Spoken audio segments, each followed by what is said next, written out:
Welcome to our first episode of the Story Pitch series, where we provide a pitch of a story from TV, movies, or other mediums. The last time we saw Terminator on TV was the Sarah Connor Chronicles in 2008 and 2009, and be sure to check out our video on the show in the link below. This pitch is for a pilot of a new Terminator TV series targeted for release in 2023. The show's first season should have at least 8 episodes. It's meant to be a more affordable show with less CGI needed, but the pilot will be the most expensive episode for this first season. The environment needs the feel of Terminator 1's Future War, Terminator Resistance the Game, and The Walking Dead. The genre will be a mix of survival horror, sci-fi, action, and drama. It will take place in Arizona shortly after Judgment Day in the year 2025, but is meant to be different from the movies. We begin with the basement of an abandoned hospital in Phoenix. A young Caucasian woman in her 20s named Emma awakens from a coma. She opens her door and she hears someone shot down and killed. A T-1 battlefield robot is roaming the halls. She's frightened and has no idea what's going on. She hides till the T-1 breaks through her door, and from behind it's destroyed from the head up. A Hispanic woman named Sofia rushes in with a gun and tells her, "Come with me if you want to live." She and some others run out, and Emma looks outside of the abandoned hospital to see a HK aerial drone flying over, and parts of the city in the distance is in rubble. Another part of the city looks just fine, but abandoned. They rush to a truck of people shouting to get inside. She's exhausted and faints. They take her away. Emma awakens in a bed. Sofia is treating her. Emma is confused and frightened, not sure what in the world is going on, and Sofia tells her that her group saved her life. They were at the hospital to get medical supplies, and that Emma will get all her answers from Jones, their leader. Emma asks for her phone. Sofia says she destroyed it and asks her what is the last thing she remembers. Emma says that she remembers getting sick also suddenly at home, and she ended up at the hospital. Sofia says she's been in a coma for 10 months and that someone was taking care of her. Emma says she remembers something about a deadly virus on the news. Emma is taken to meet Jones, a middle-aged African-American man sitting by a fire with 2 others. It's almost sunset at the plaza. Emma sits by them. Jones is roasting some chili in a pot he got out of a can. Do you know how to use a gun? I have so many questions. Do you know how to use a gun? Yes, but I haven't used one in a long time, and I don't believe in guns. Another man on Jones' left is with a rifle. His name is Bernard, an older Caucasian man. Looks like we got one of those SJWs. What were you before all this started? I don't understand. What happened? What is going on? What was that robot thing?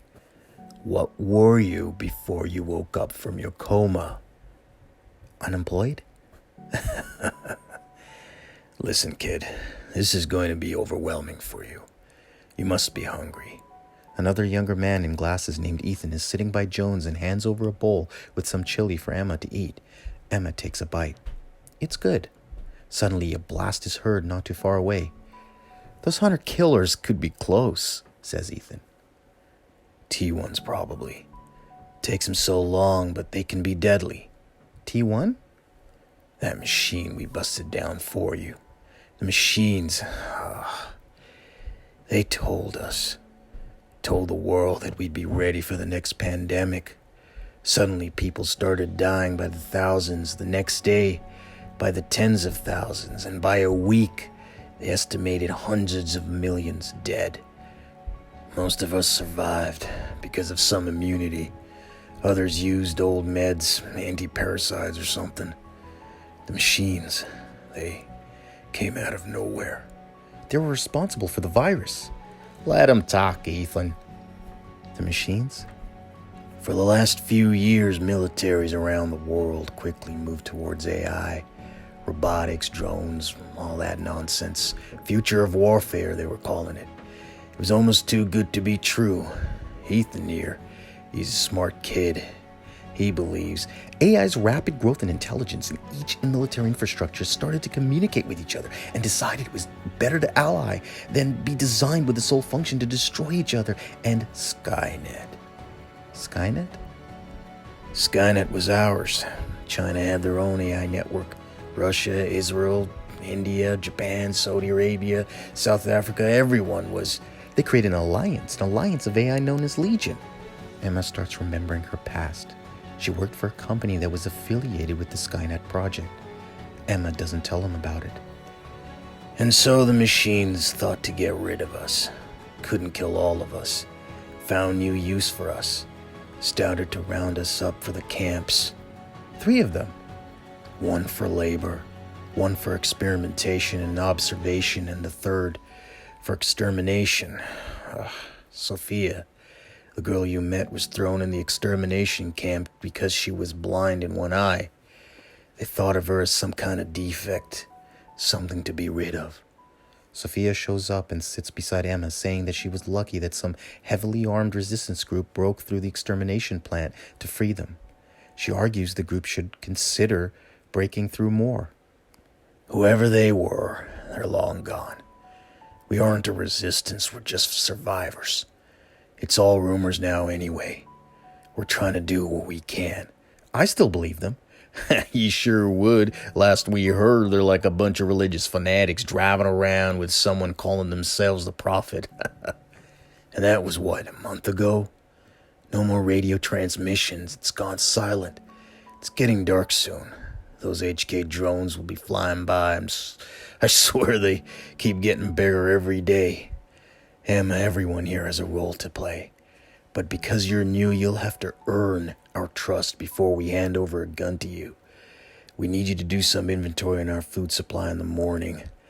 Let's get inside. Emma gets inside and meets other members of the group, a Mexican family of 4, Joe, a Caucasian in his 30s, and an Asian woman in her 20s named Kim. That's 10 of them. Emma is up all night, afraid, unsure.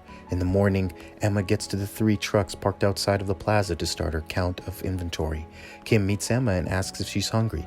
Kim hands over a can of corn. Sofia is out and gets into an argument with Kim. Emma says she's sorry. Sofia tells Emma to do the work first before she can eat. Kim says Sofia was no soldier, just a young girl who was a social media influencer before it all started, but she learned fairly quickly how to use a gun. All Sofia wants now is to take down the machines. Sofia starts packing a bag and tells Kim that they gotta head off in an hour. The group are on the road, heading away from Phoenix. Emma is sitting with Kim and Joe in a truck. Joe is driving and getting to know Emma. The 2 trucks in front of them suddenly stop ahead. There are 2 cyber trucks with 6 guys, all with heavily armed guns and some 50 cals. Their leader steps out and talks to Jones. Jones talks about peace. Emma heads out to hear what's going on. Their leader, Randy, says that they need food. Jones says that they're not gonna find much food in Phoenix. They can try, but the city's flooded with the machines. Randy threatens Jones, saying they can take their whole group down, or at least keep some of them women alive because they haven't seen one in weeks, and take everything from them. Everyone is on high alert. Jones offers a trade instead. Randy says he wants a whole truck and the food supply they have, plus some of their weapons and ammo for just 5 gallon of water. Jones says it's not fair. Randy argues water's worth more than he knows and it's a great deal. Jones gives up the truck. Jones shouts at Bernard that he didn't have a choice. In the distance, as their truck drives off, it blows up. An HK tank appears out of nowhere, shooting down Randy's group. The group looks in horror.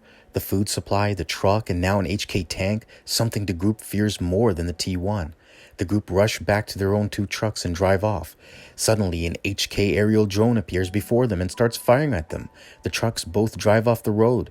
Everyone starts to run out of the trucks. She remembers a revolutionary chip they designed, something familiar to the audience as the T-800 chip.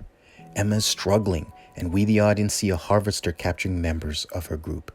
This ends the pilot episode and sets up the show. The group ends up in a camp in the next episode till something strange happens that lets them all free. We eventually learn more about Emma being someone who was largely responsible for this dark future, but she's also the protagonist of the show. We also learn more about the so-called prophet, leader of the resistance, who knows more about the machines than anyone. The episode follows Emma and her group's journey to meet with this resistance in LA.